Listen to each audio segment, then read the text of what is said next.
Good evening, ladies and gentlemen. Coming to you live from our comfy couch here on the outskirts of the internet. This is the Gaming Saloon Reviews for April 23rd, 2019, with your host, Beastbreaker2448, and Wrap It Up Salon. Hi. This is going to be one of the shorter reviews because this is only an hour-long movie. Yeah, we could have wrapped both together. Well, what's weird is they didn't release together. They released like 2 months apart.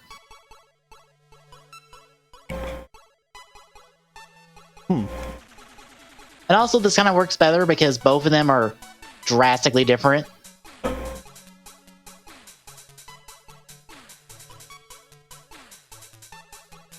Because have you watched either one of these movies before? Now? Nope. Oh, so this is your first experience with the double returns. Yeah. Which, like, are the final two solo stories for Double.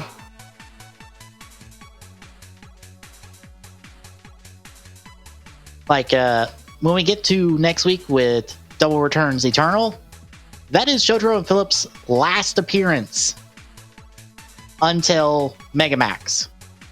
Hell, this is Terui's, because I don't think he appears in Eternal. This is Terui's last appearance as Accel until Drive. Oh, wow. Yeah.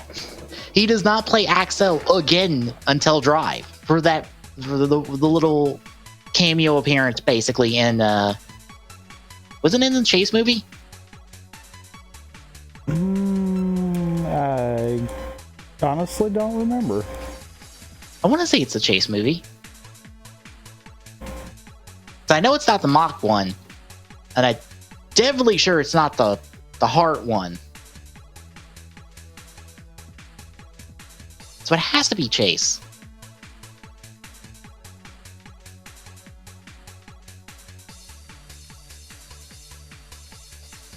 But yeah, this week, folks, we are reviewing Double Returns, Kamen Rider Accel, a V-Cinema release from back in April 21st, 2011.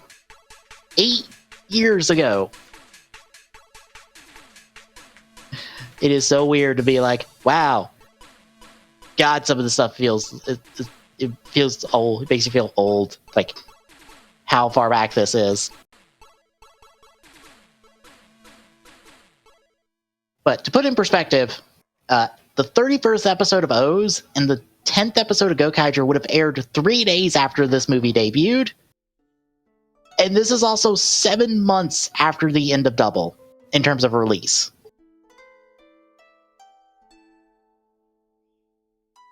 So this is also after the Double cast reunited for Movie War Core, which this stuff is actually continuity-wise taking place after Movie War Core. So we're doing this a little backwards, but Movie War Core, you have to watch. You want to watch with O's, because you want context for O's going into that O's portion, so you know how out of character all of the O stuff is, at least in the solo part. So this is one of those cases of maybe just wait till after Movie War Core and then watch it. That way, you get the wedding and then you get this. Granted, the Eternal one doesn't necessarily matter because I don't think anything super hard continuity-wise places it after this one outside of it came out after this one, so therefore it's after this one. Because most of it is a flashback story for Eternal. Yeah, and really the bulk of the story is actually pre-A to Z. Mm-hmm. Because I couldn't remember which one we watched, so I've watched both now. I went ahead and watched them both today because I was like, I can't remember which one we said. Where we're doing it in order of release, which was Accel, then Eternal. I, for some stupid reason, had it in my head we were doing it opposite. Don't ask, don't know, so yeah. So you had a dyslexia moment like I do all the time. Uh-huh. Okay.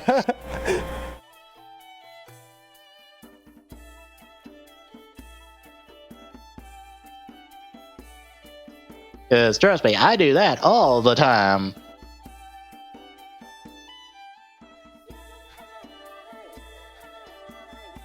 Yeah, that is what we're taking a look at. But have you watched Geo for this week? Because by the way, it's out this week. Now. Wait, this last week's episode's already out? Yes, Overtime subbed it Sunday. Wow. Yep. No. Okay. I'm mad.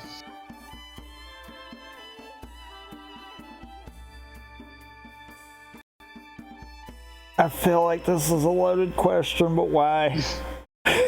Well, I'm mad for different reasons than normally I'm mad for Geo. Because with this last episode, they got a tribute right. Wait, they did what? Like this whole two-part tribute to Agito, it works. It's what you should do for a tribute.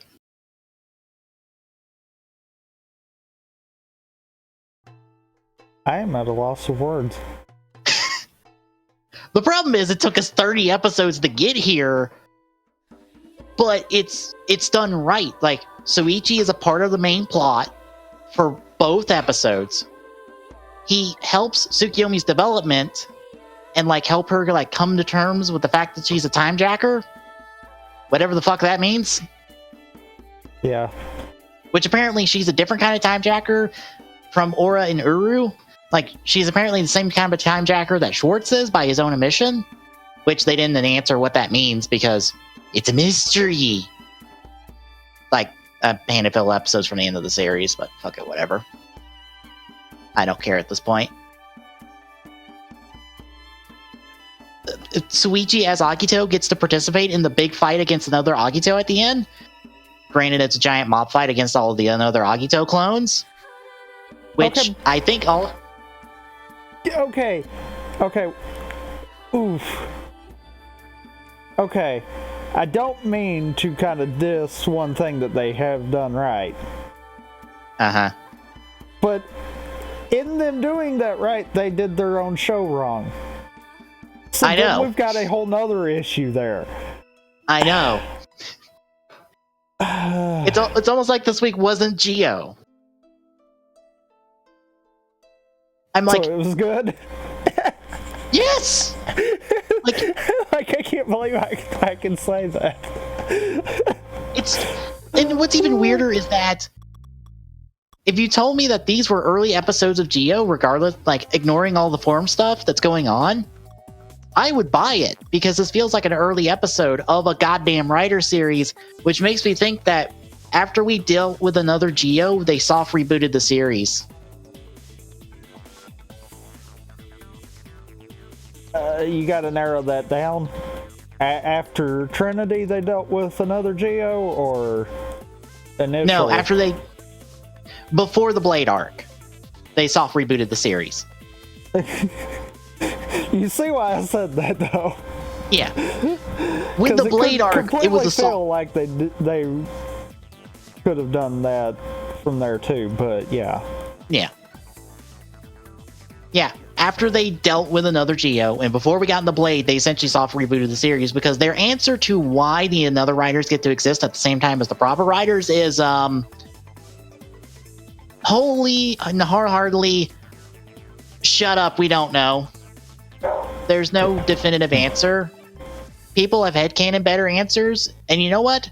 I have an answer that works in the series.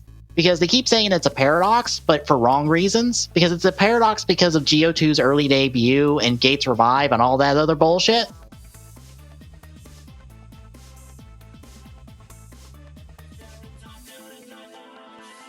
It's not because of that. It's because of another Geo.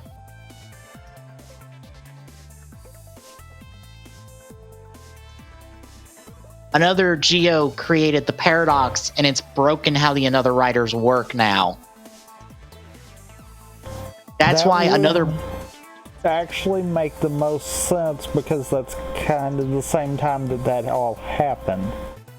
Yeah, another Geo shows up, and he's able to become any of the other another writers, which The only other one that could possibly do that is Another Decade, but there's no Another Decade, so we can't confirm that. He's also the first one to be made in 2019, which everyone keeps saying that because the Another Ride Watch was made in the year that Rider debuted, that's why they lost their powers and memories, which I say, fuck off, that's bullshit. That's coincidence. It's coincidence that all of the other ones that follow that rule, follow that track, all the other ones that don't. But they all come after Another Geo, which Another Geo should have created a paradox. It should have wiped out Geo and created a paradox, which it did because it broke the system. Well, and something else too. Another Agito, if I'm not mistaken, has the 2019 year. Yep. Meaning that it holds that same mantle as Another Geo. Yep, so does Blade.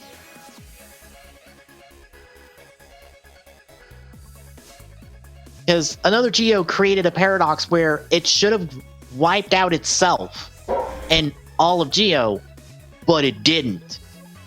But it broke the system because Geo needs to exist in order for itself to exist. And now that rule's being applied to the rest of the other riders. But the problem is, that's causing additional problems, such as Another Blade being counted as a Joker, and being able to absorb the other, like, being able to, like, depower the other two Jokers and make itself its own Joker. Like, turn them not into undeads, which doesn't make sense for Hajime because he's the Joker undead. You can't make him human.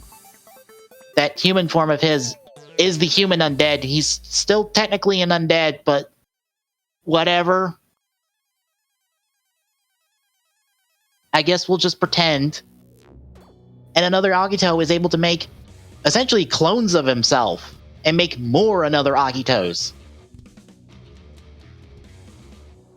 Essentially, Another Geo has made the Another Riders worse, but the show doesn't want to acknowledge that.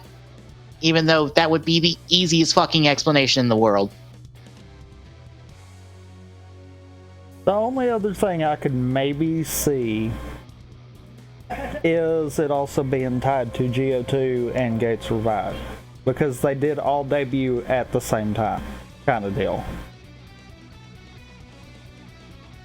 Because you look, it was all pretty back-to-back on all of that. I don't see why that would affect the other riders. Is my whole thing with that. The only thing I could think is maybe both Geo 2 and Gates Revive never should have been able to coexist. And because they do, that's caused the paradox. Because for all intents and purposes, the show has presented itself that White was essentially a separate timeline. Mm-hmm.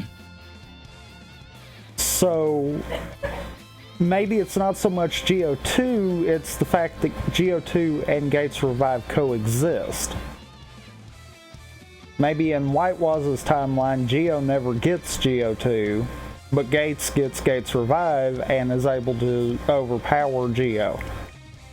Mm-hmm. Whereas in Black Waz's timeline, Geo 2 exists, but because Gates Revive doesn't exist, Geo becomes Oma Geo.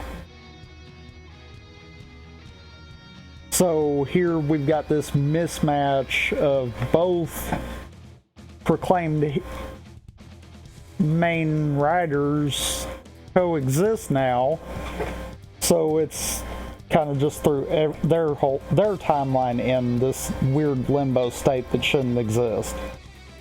Mm-hmm. Well, that feels like a different... That's the only other thing that I could think of. Yeah, but that feels like a different paradox than this paradox. So there's multiple paradoxes going on. Well, the reason I kind of get at that point is look at how they kind of did build. Truthfully, when the worlds merged, that essentially erased the history of one of them. Mm-hmm. So what happens if the same concept is done because GO2 and Gates Revive are both coexisting? The history would technically be erased for one of them, meaning the old way of these and other riders can't work anymore. So, I mean, really, it could, in theory, work. And I'm more meaning looking at stuff outside. I kind of think the simplest answer is what you were saying. Another Geo's the cause of it. Because, truthfully, another Geo's a paradox in of itself. Yeah. I just wish the show would acknowledge the fact that Schwartz creating another Geo should have fucked shit up super hard, but nobody in the show acknowledged it, and I'm like, hello, Schwartz should have wiped everything from the table, but it didn't happen. Yeah. Why is no one scared shitless at the fact that that's not happening? He and the consequences of that. He should have, in effect, wiped. Actually, he would be the only one that would still be around, now that I'm thinking about it. Like, that would have made Schwartz top dog. Because he existed pre-Geo.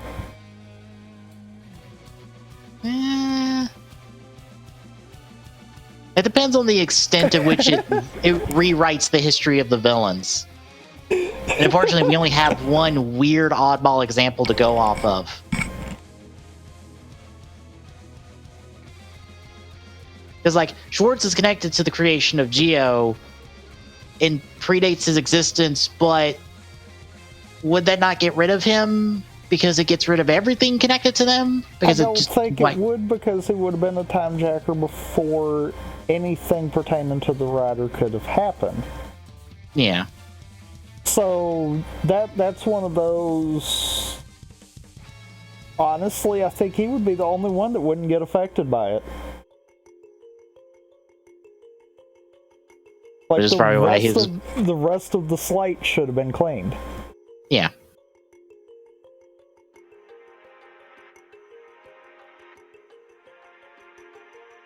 Yeah, Which, at that point, makes you wonder what his true plan is. I have no idea. I also saw that Slyo was like, these last 6 episodes of Geo have been good, and I'm like, wait, what were the other 2 episodes besides Blade? Oh, the last 2 episodes of another Geo. I'm not so sure on that one. I mean, that one's more question mark simply for the fact of it created a paradox that no one acknowledged. Yeah. Like, outside of that, I think I honestly think that's right around the time they realized, if we don't do something to try to retroactively rewrite this, we've got a problem. we created a massive plot hole that we didn't want to acknowledge. And we might not have the episodes to actually try to tie this up. Yeah. Like, I don't know, the Blade ones are kind of questionable because I really question how they are force Kenzaki and Hajime to fight, because I don't think it works that way. Like, Hajime going Chalice shouldn't necessarily make Kenzaki come find him. Not really. Unless it was also another Blade causing it, but like, Kenzaki should be on the other side of the world. Like, it should take him time to get there. Yeah. And even so, I looked to the SIC story that also does a post-canon Blade story, and Kenzaki's in control of himself the entire time. Like, he doesn't fight anyone besides the undead in that one, in that little SIC story. So I'm like, he has more control, or like, people had more control of this than is shown in those 2 episodes of Geo, So, and also turning Hajime human is stupid. That doesn't work that way. What happened? No, I got to thinking of something. What? White was disappeared. Yes. Did his book? No, Dean has it. Uh-huh. That stupid fucking bullshit book. That's why. They didn't acknowledge it. They acknowledged it once in the fucking show, but I'm like, oh, that stupid fucking bullshit book. That's why they pushed this so fucking hard. Because they can effectively do whatever and just blame. Yeah. I'm annoyed at that now because I'm like, Kenzaki has far. Because I'm like, I'm annoyed now because I'm like, oh, Kenzaki has far more control of this than these 2 episodes show. Hajime has more control of this than these 2 episodes show. I feel like that might be it, though. Yeah. It's Whitewash's stupid book. At least it's gone now. Thank God. We think. I don't know. When's the next time Dean's showing up? I did find out that... bear in mind, he does not necessarily have to be the one to show up for the book to come back. I know, but he's the one currently in possession of the book. Yeah, but he does not necessarily have to be the one to come back for the book to come back. Yeah. Unfortunately. I did find out what the next arc is after the Hibiki one. Okay. It's Kiva, and guess who's writing it? Who? Toshiki Inoue.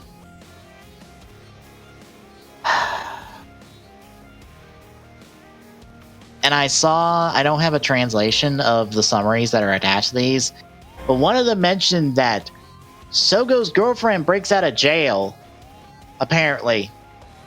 And I go, excuse me? Okay, 1, he has a girlfriend. Yeah. 2, she's in jail? Sogo, who are you hanging out with before this series? Why is your ex-girlfriend in jail?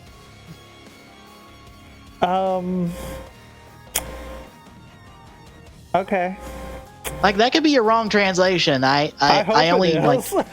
I hope so too, because that sounds stupid as fuck. Because otherwise, we're going to be doing a lot of lack of backstory on that one. Because, like, if I remember right, the show has clearly established multiple times that Sogo had no friends before this fucking series. Yes. You know, except for that one friend he had during the X8 arc, but shh. Don't remember that one. Yeah. Shh. Don't remember that he did have a friend. Yeah, and the Kiva's after Blade, or not after Blade, after Hibiki, and he's doing that bullshit. And I don't care, because I didn't really care for Kiva. Mostly due to the writing and how it did this whole past-present dual storyline, and it fucked up all of its really cool twists along the way because of the past storyline. Which annoyed me greatly, because I'm like, this would be really cool if I didn't already know the answer.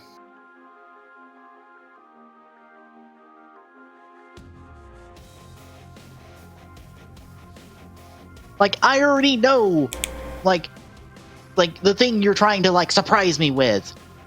Why are you trying to make me act surprised? I'm not. But you should be surprised. I'm not.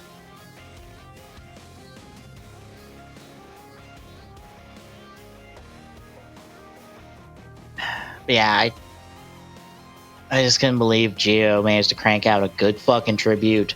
Somehow to a series I like, but it also makes me mad because now most of the series I like aren't going to get proper tributes. Because of all the shows we have left, I only like Drive. And some people are speculating that Kabuto and Drive are going to get shoved together. Oh dear God, because, no. because the Kiba arc is also going to be introducing Ginga in the second half. Oh, So dear God, no. Kabuto Drive, yeah, they're great. A show I like with a show I really hate. That's exactly what I want, Gio. Thanks. I hope Start that's doing good wrong. trip. I hope so too. Just start doing good tributes, and then you shit on it. Although that would be par for the course. Yeah. Granted, it doesn't help that Tamari's probably not coming back because he's probably super busy because he got super popular. Like, I think Shotaro's actor was booked for like 2 years when they tried to get him for Heisei Generations Forever. Oh, wow. He was booked for 2 years in advance. So it's like, I can't come back. And I'm like, that sucks because that counts as the double tribute and not the Den-O one, which is stupid. That we don't get a proper double tribute, but Den-O essentially gets 2. Because I'm sorry, I'm counting Heisei Generations Forever as a Den-O tribute due to Den-O's main actor coming back to reprise his role for the first time in years. Even in post-Den-O stuff, he hasn't returned to the role until now. Oh, like, wow. if that's not a Den-O tribute, I don't know what is.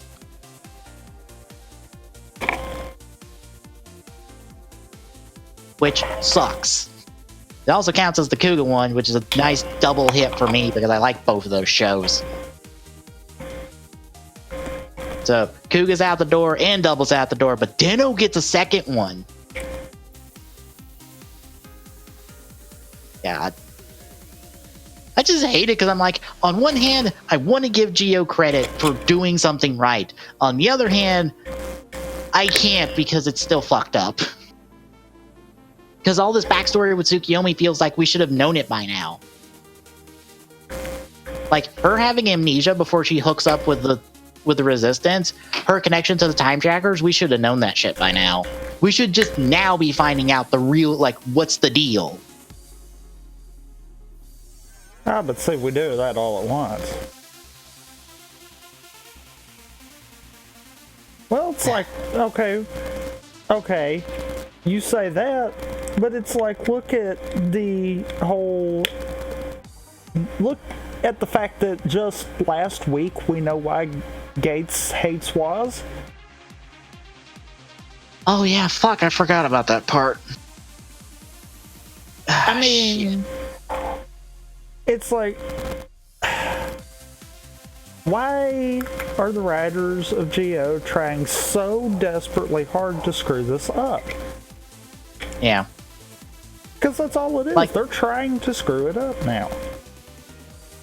Yeah, because I don't know why they keep keeping so many cards close to their vest. We're getting nothing for weeks in this show, and then all of a sudden we just get a drop, and it's just like, okay.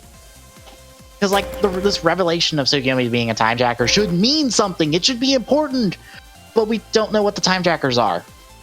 We've never known what the time jackers are for 30 episodes. So her having the same powers as them, which apparently makes her a time jacker because that's how that works, apparently. Maybe, sort of. The show thinks so, so okay, means nothing. Because we know nothing.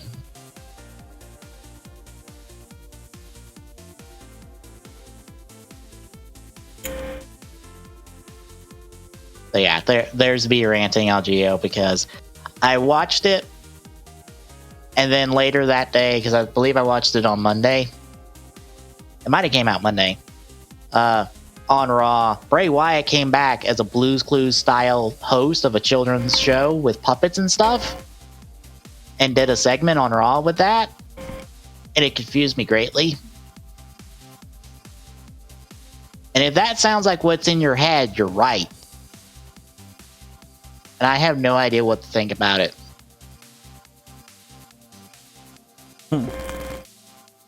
Like, that sounds insane, right? I'm not the only one who thinks this sounds insane. Well, you're not.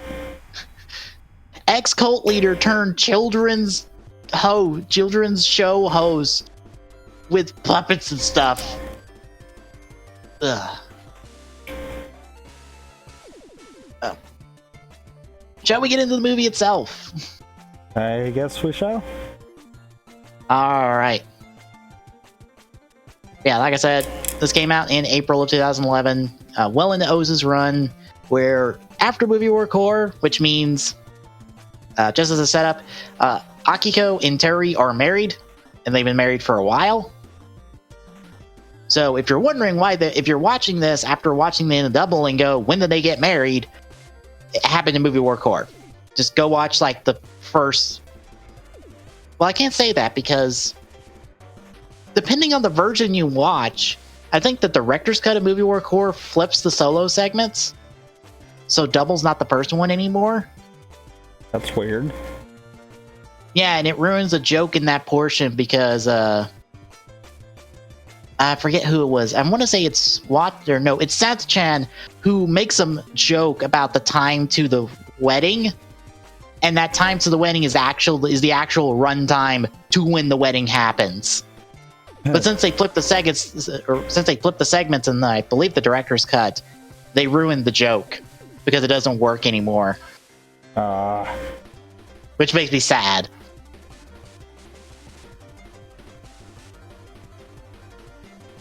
Yeah, they're married. Sugar and Philip are still doing their stuff, but not at the office because they don't have the set anymore. So they're hanging out at this cafe the Shiroganis are using. And I think, I'm trying to remember the specifics, but the actual location of the office, that pool hall that we always see, I think it's getting torn down. Or it closed up recently, and a lot of people were sad.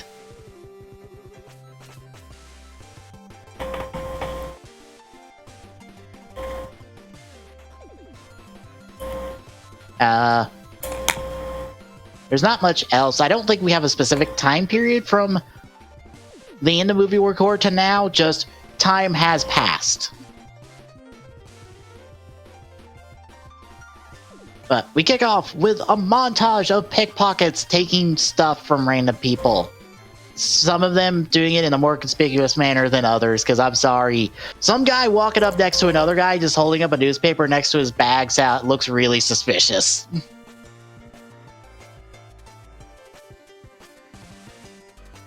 Like, do you not have a better way to hide the fact that you are cutting into this guy's bag and stealing his wallet?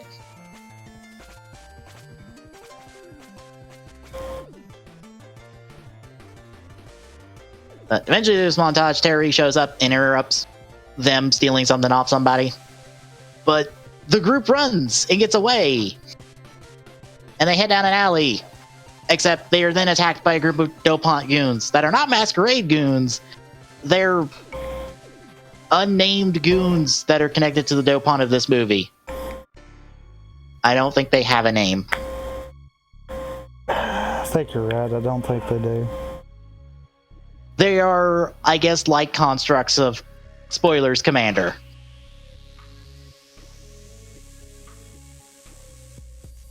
Or considering he disappears somebody in the same effect, it's like the people he's killed repurposed, maybe?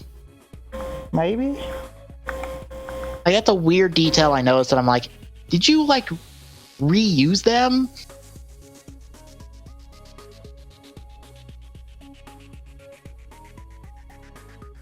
But the Dopant goons attack this group before two of them die.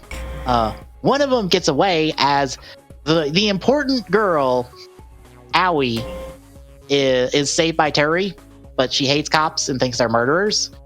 And she runs as Terry fights them off in a nice little segment. And that's our cold open because we get an opening. Yes, we get an opening. Opening. Yeah. We get an opening for, I guess, what would be a theoretical Accel series. Which is so weird, because they never do this ever again. I think this has inspired a bunch of people, because I remember seeing it on YouTube, people doing openings 4 other secondary writers in this style. Yeah, people did Birth, they did Meteor. I want to say I've seen a Beast one. Granted, they all use the same opening song. They don't use like that character's theme song, I don't think, because this uses Leave All Behind, which is Accel's theme.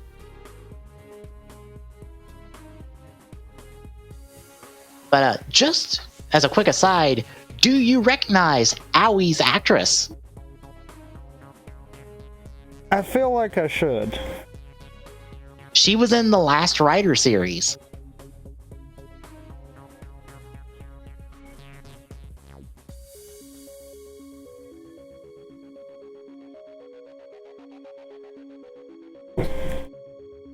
She was very important in that series.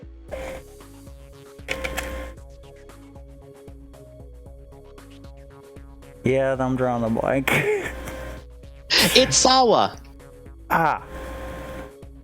I didn't realize it was Sawa until I was looking at the Wikipedia stuff for information. And then I just pulled up her character page and down in the notes up, by the way, this is Sawa's actress. She would, 8 years later, go on to play a major role in another Rider series, in a proper Rider series, instead of being a major role in a Rider movie. Which I'm like, I honestly don't recognize her. It might be the hair. Possibly, yeah. But coming out of the opening, we see Terry making breakfast for him and Akiko because they're married. They live together in a house. I'm gonna say it's a house. It looks like a house. I don't think it's an apartment.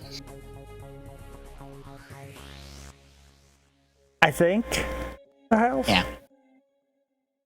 Not necessarily the important part, because Akiko's whole thing this entire movie is going to be that she's mad that Terry doesn't call her by her name, just calls her Chief.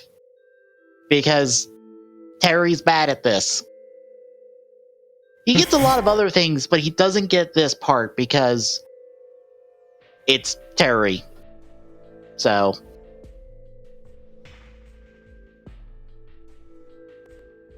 But he gets a call and heads out.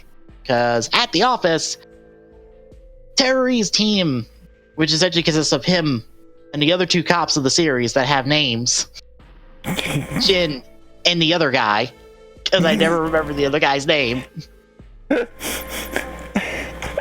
I'm sorry, he never got a specific 2-parter dedicated to his backstory, I don't think. At least Jin got 2 episodes dedicated to his backstory. Yeah. Yeah, very true. But his team is going to be working with the Pickpocket Division? Which... why is that a real thing? Like, why... or not a real thing. Why is that a thing? Like... do you have that much of a problem that you need a dedicated force of officers dedicated to tracking down pickpockets? Like, if I remember right from my Japanese class, pickpocketing isn't really a crime in Japan that much. Because nobody really tries to pickpocket each other. It's not really a thing.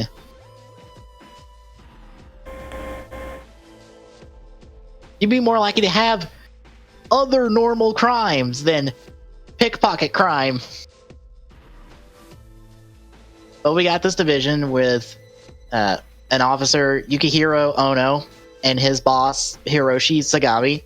Ono is a dick, and he's a dick because we need you to believe that he's the dopant. Spoilers, he's not the dopant.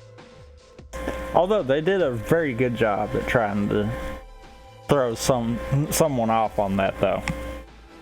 It's one of those cases of if you're not paying attention to the fact that they're trying super hard to make it super obvious, you're probably going to buy it. But if you take a step back and go, wow, they're making this really obvious that it's him. It's not him, is it?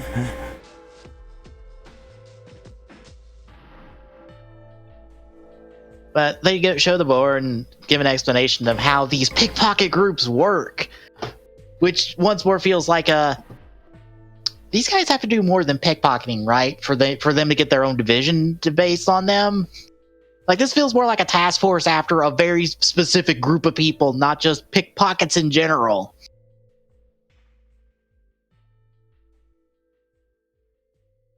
But Terry spots a photo of the girl from last night. Coincidentally enough, her full name is Aoi Katsuragi. Yeah, that is a super weird 6 Degrees of Connection reference. Yeah. Considering she goes on to be in a series where the main writer is one of his 2 names is Katsuragi Takumi.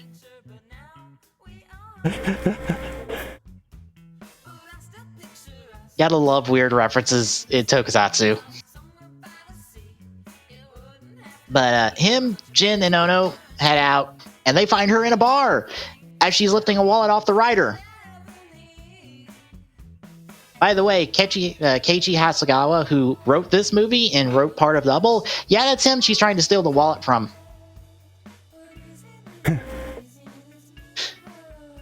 You find that out if you watch all the bloopers, because they pointed out of like, by the way, the rider's right here.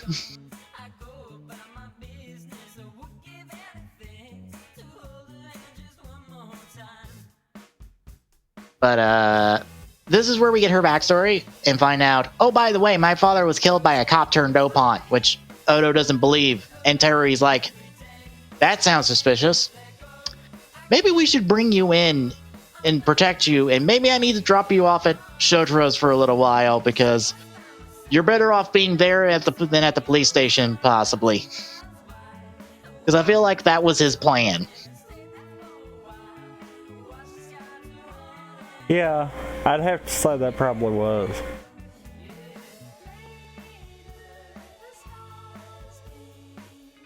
But she decides, no, I don't want to do this, and runs again.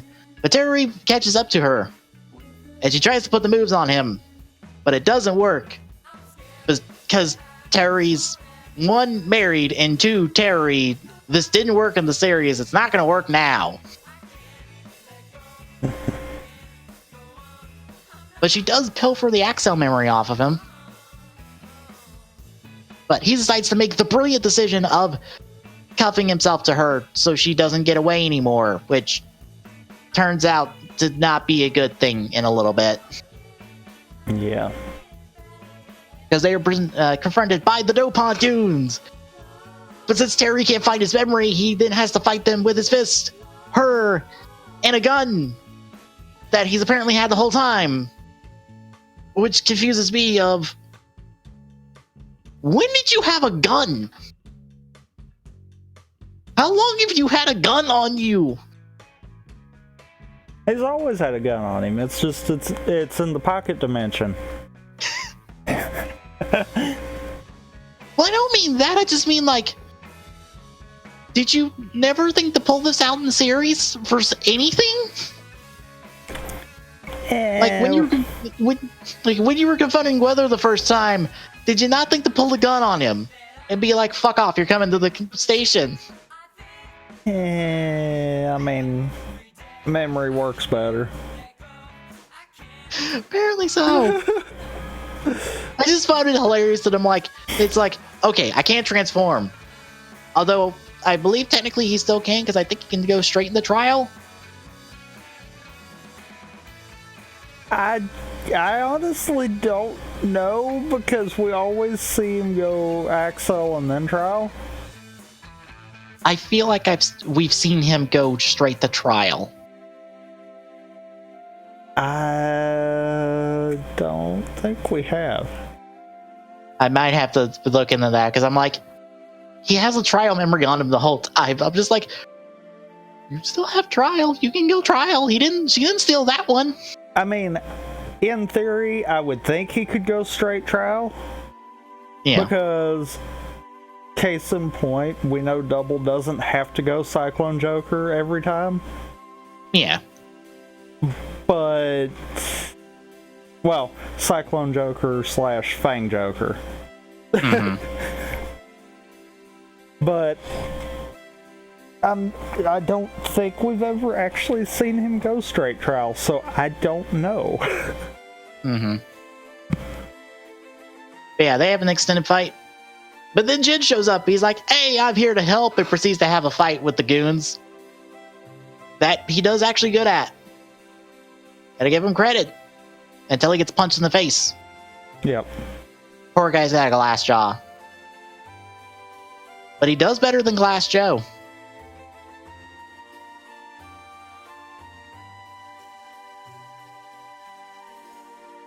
But outside, they're attacked by Commander, who shows up and decides, well, I need you to find a thing that you stole, so here's a bomb. Go find it for me. Oh, by the way, I'm going to shoot your friend and leave you the gun, and the other guy's going to show up and think you did it, so bye.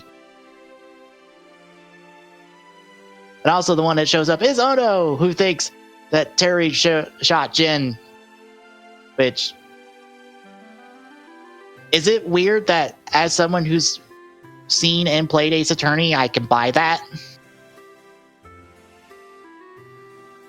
No. Because here's the little known secret of the Ace Attorney series. It's satire of the Japanese criminal system. Something like this, that's probably legitimately happened, and they would actually buy that.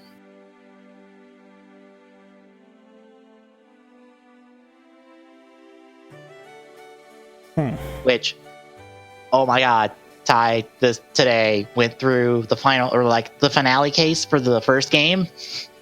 It is hilarious to see him go, you're not going to actually make me do this, are you? Wait, this is the correct answer? Okay, this is the correct, we're doing this. Twice. As he figures out, oh, I have to do this. And I don't want to spoil it because it's hilarious that you just slowly work into the realization that you are back so far in the corner. You have to do something that sounds so ridiculously stupid. It's your only option, and it has to work.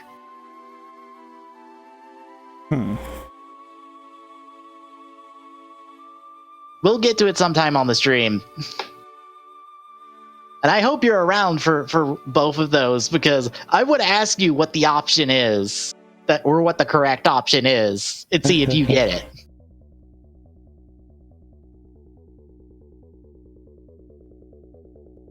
Anyway, Terry decides to... Well, he doesn't have a choice in the matter at the moment about taking Aoi, but they run because Terry goes, well, if this guy is Commander, I probably don't want to be taken in by him right now, so we're running. And I'm at least going to stay one step ahead of him. But we cut to the cafe from the Shiroganes. If you don't remember, they're the magicians. The grandfather and the granddaughter.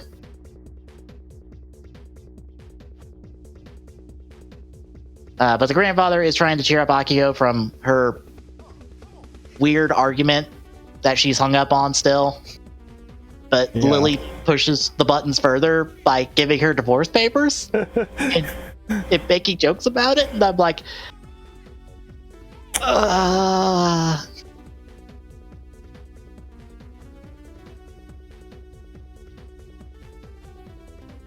Also, Shotaro and Philip are here hanging out because, like I said, the office set probably doesn't exist anymore, so we need to be somewhere hanging out for this movie.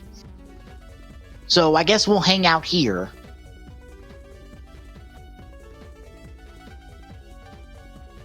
But they hear about Terry and Aoi on the TV, and that Jin's in the hospital because Terry supposedly shot him. Akiko flips the fuck out and leaves. And when Shotaro and Philip try to leave, they are stopped by the cops, and they're told to stay put because they think Terry will come to them. Which won't happen because Terry wouldn't do that to start with. At least not at the moment.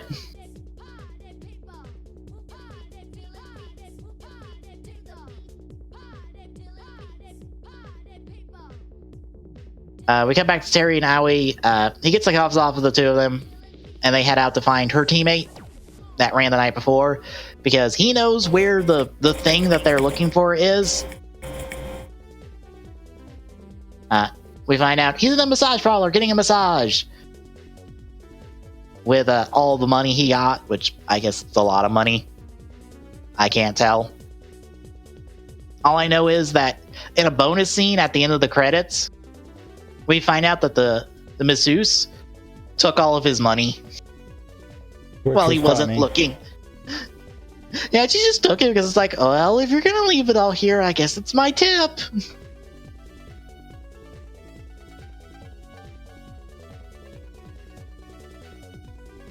But he gives the guy a workover, gets the boss's location, then goes confront the boss and all his goons, and he decides to shit talk Aoi for a little bit, saying that she can't be a good person because she's entrenched in this lifestyle. She can't go back. And Terry's like, no, fuck you, she can change. I was in a dark place once. I changed. She can too. Fuck off. And he proceeds to clean house on everyone involved. And is even a gentleman because he doesn't outright punch the one girl that attacks him. He just tosses her across the room. But we find out the thing that Commander's after is the memory power-up adapter, which is this little doohickey thing that they probably made in 20 minutes in spray-painted silver that you just stick on a memory and it upgrades it. And I don't even want to know how. Well, they say it's a lost museum artifact, so...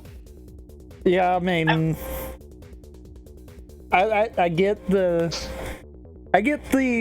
show's explanation, but in all seriousness, it wouldn't do anything. Yeah.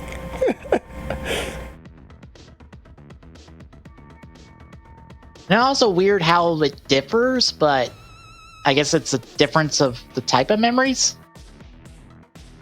Maybe. Because as we see with the commander, it just gives him doohickeys on his back and lets him shoot a bunch of essentially a bunch of missile spam. Whereas when Terry uses it later on, he gets a new form.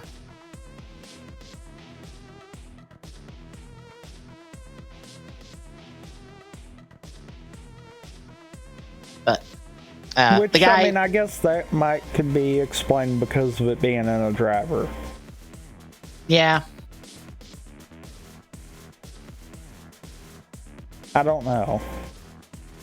It's weird. Yeah. There's also another weird moment with a Dopant memory that is like, that shouldn't happen, but we never ran into this problem before, so I'll give you a bye.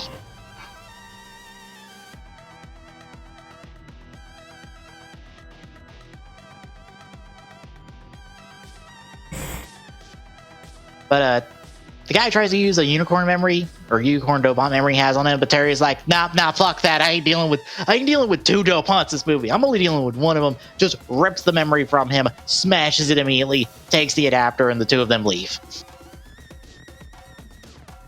I just love the fact that he's just like, nope. No. I don't want to know what a unicorn Dopant looks like or what it does. I ain't dealing with it. I got enough problems. But as they're driving to the parking garage, she kind of just accepts the fact that she'll have this kind of life forever. But Terry's like, you'll be fine as long as you got someone supporting you. And he'll support her. But when they get to the parking garage, Ono shows up out of nowhere and proceeds to kick the crap out of Terry. And now he tries to give him the adapter. And he doesn't care. He just shoves her off and proceeds to keep beating up Terry because he's a very angry person, I guess.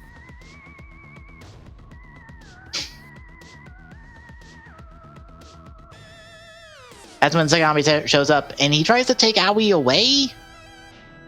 Which Terry yells at him that, oh, by the way, she's got a bomb on her. And he doesn't care.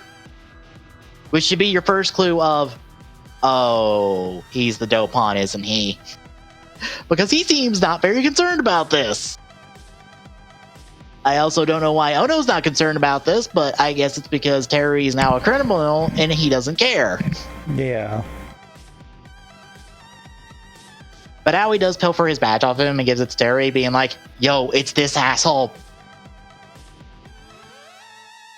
But they leave, and Terry goes, fuck, I gotta go. And he jumps out of like the third story of this parking garage and lands. Okay. Because Terry's having a really bad day. Yeah, and that's an understatement. Yeah, and it's only going to get worse. But back at the cafe, the Shiriganes do a quick disappearing act to get Shotaro and Philip out the back door. I love how we see them disappear, and then the next cut is just them walking out the back door. It's like, yeah, we couldn't get you outside, but we could get you, like, over there where they're not looking.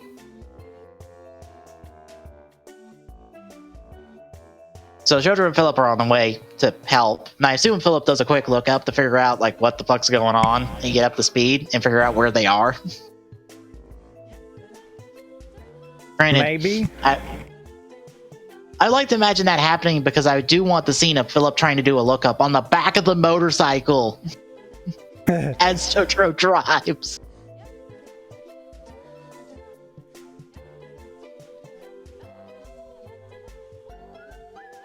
But meanwhile, Terry, finding the first vehicle available to him, which is a giant bus, decides, sir, I require your bus. It's for police business. And I think also decks him when he doesn't agree, because Terry's not in the mood.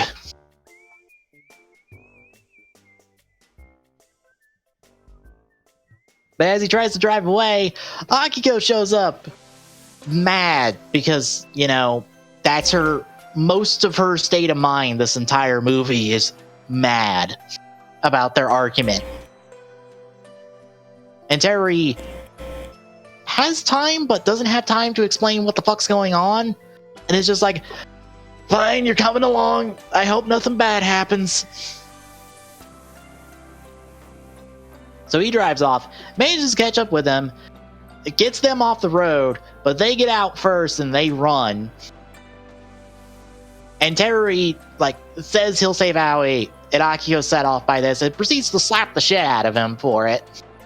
And now she's depressed because, oh no, our relationship is kind of falling apart because of a dumb argument that is kind of one-sided, but also because Terry doesn't realize that he's being kind of stupid about this.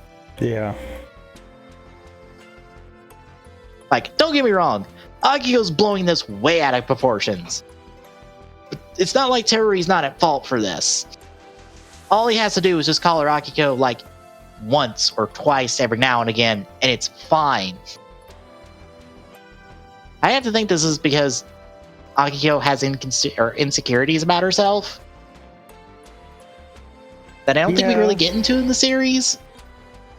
And the fact that he doesn't call her by her name plays into that. I think you're right on that.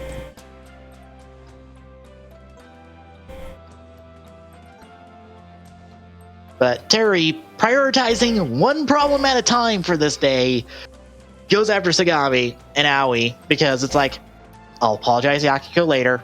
She'll just be back at the office or back home. And I'll figure this out. But I gotta go save someone first. So he catches up and we get Sagami's backstory of he lost his wife to some thug that shot her and killed her that he arrested before and I guess got out and decided, I'm gonna fuck up this guy's life that arrested me. And since then, he's hated criminals and has wanted to execute them. And he wants Terry to be just like him. And Terry goes, nah, I've been there once. I don't want to go back. I'm good.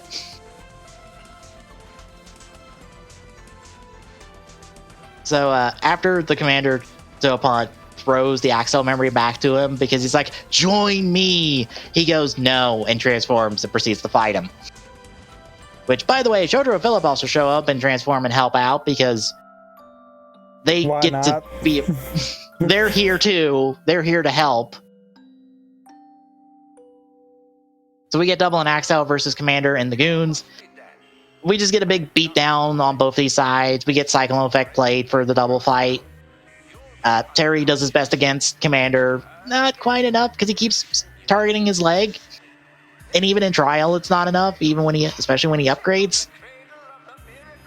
And from a few missile spams, practically shreds Terry's leg. So he's on one leg now. And Commander decides, I'm going to push you over the line. I'm going to go get your wife and kill her. Bye. So on one leg, he transforms into Accel, goes into his bike form, and tries to drive to the quarry, which isn't working out the best because I guess he needs both legs to properly control it.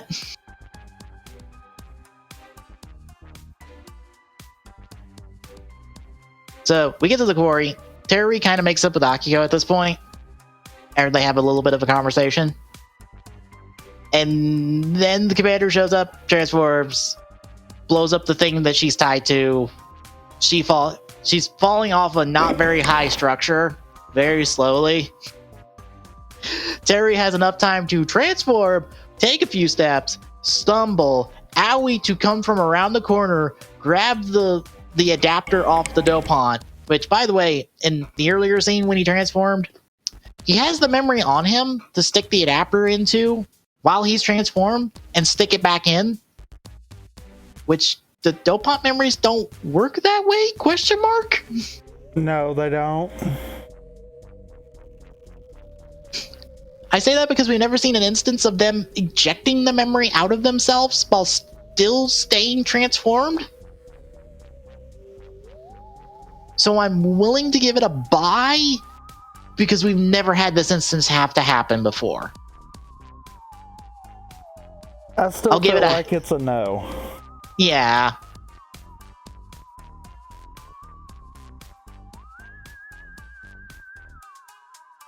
Anyway, back at the quarry. Yeah.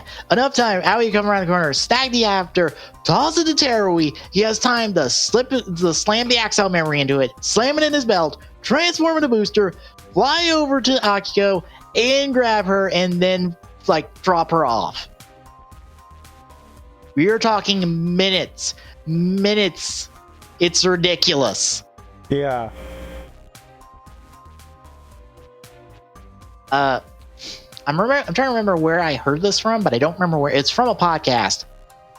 But apparently the suit actor's leg was actually injured for this fight scene.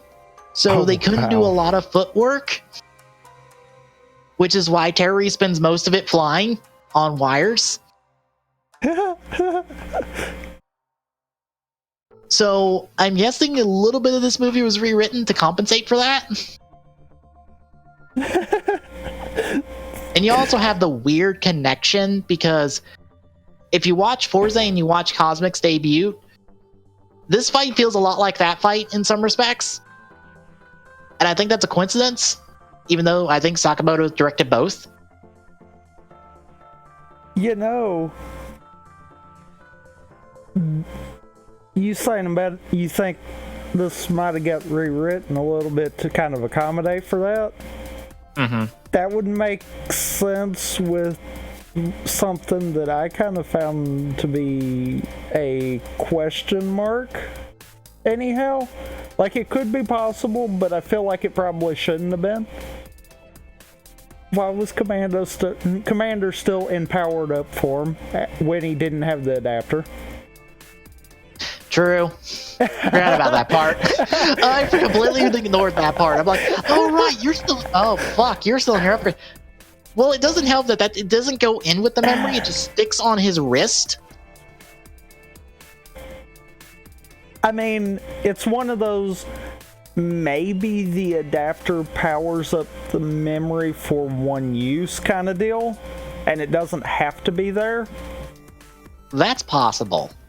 That's why I'm like, I'll give it a question mark, but I feel like it probably shouldn't work that way. Well, it doesn't help that this is Boost's only, like, this is like the first of 2 appearances of Booster, and the second one is an ultimatum, which has question marks of how the other riders are there that come back, considering some of the oddball form changes that happen in there. Yeah, Booster's second only appearance is in that movie. It never appears again outside of that. Which is one of those really weird instances of like, oh yeah, we get Terry this third form to never use again. Because we want to make this feel like this odd episode of an Accel series if it existed. But yeah, he goes Booster, mops the floor with Commander, does the memory break, tells him like, look, this is how I do shit. You're going to jail.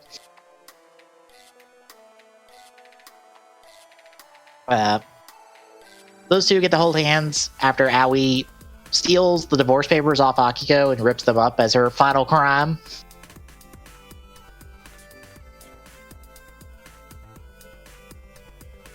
So we wrap up at the cafe.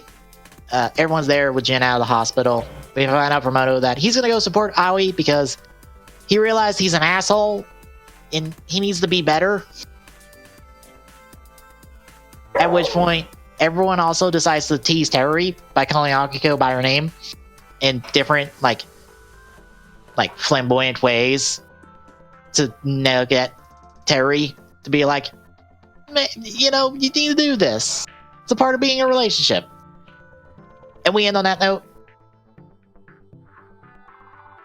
And we also get bloopers during the credits, which is like one of the only times I can ever remember us seeing bloopers for a writer-related piece of material.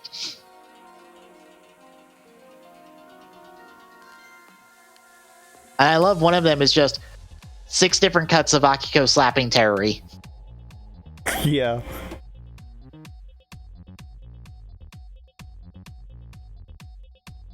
And that is it. So, what'd you think? I liked it. I mean,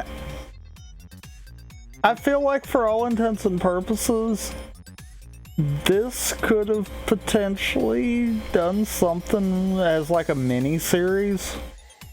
Yeah. Like, I honestly don't think they could ever flesh this out into a full series. It would have to be a mini-series. Yeah, because Terry's arc is already done. There's nowhere else to really take him. But I could see this being like maybe 10 episode kind of mini-series kind of deal. Yeah. It's a shame that it didn't get to go that far. But Well, this the thing is, definitely this is... feels like this could have been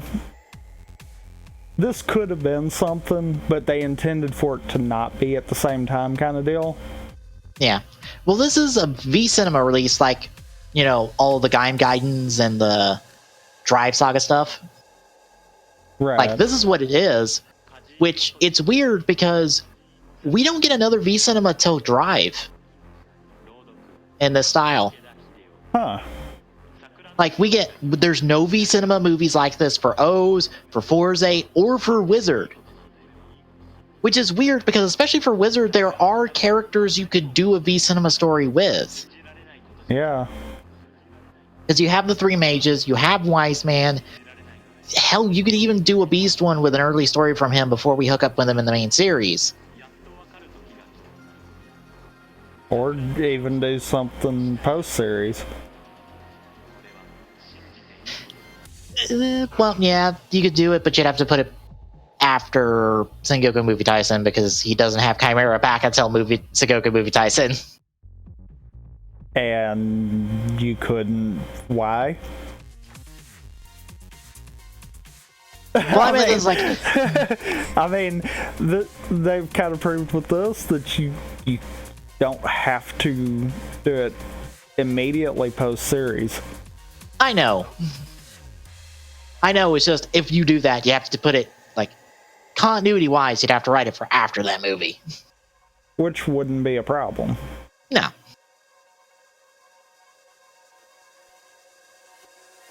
But yeah, like there's not really another writer you can do it for O's because there's only like 3 writers in O's proper.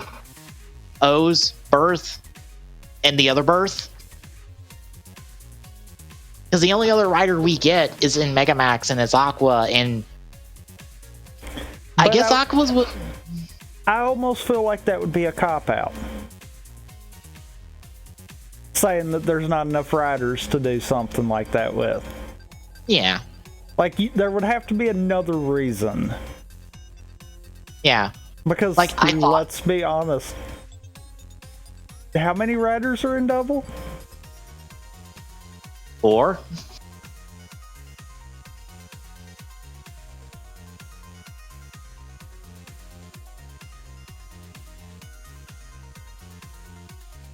Well, okay, let me rephrase it. I don't know if there's a story to tell with the births. Maybe they didn't have a story to tell with the births. Like, I thought of a story they could tell. It's the story of the original O's, the King O's, who created the core metals and the greeds and stuff. Because we get tidbits of the backstory involving that, but we never get the full picture. Like, we're never introduced to, like, properly the original O's in the series. So, like, maybe that? But that's, like, a huge, like, I don't know if anyone would want to see this to start with. Like, I'm sure people want to see another story with Date because he keeps being the birth in all of the ancillary media. And, like, in the games and stuff, it's Date birth, not Goto birth.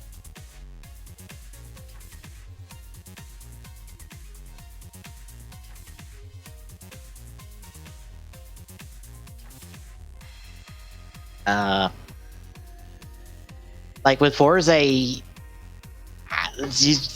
don't know what other story you would tell that isn't like a post-series story with either Forza or with Meteor, because the only other rider is Nadeshko, and she's out of action until Ultimatum.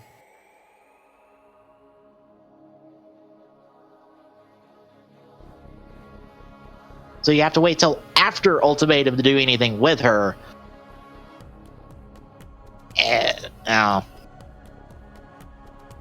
And like the weird thing about Aqua is I don't think he's that popular because they've never done any material with him. They haven't even done figures with him. We have an SIC figure of Poseidon. We have nothing for Aqua. Ponder that one for a second. And what's even hilarious, from the same movie, Nadeshko got a figure. She has a Figure Arts figure. She appears in Ultimatum. She gets the return for Ultimatum for no other reason than to just return, which is weird because it's not an immediate follow-up to Megamax.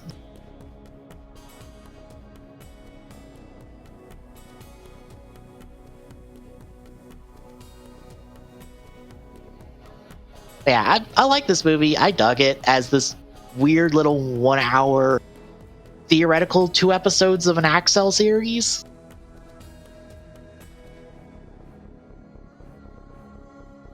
But any other thoughts?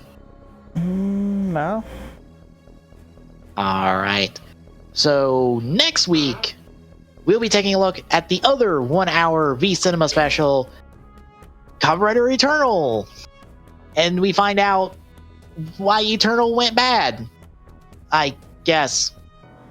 There's a weird thing about Eternal, and I kind of agree with it.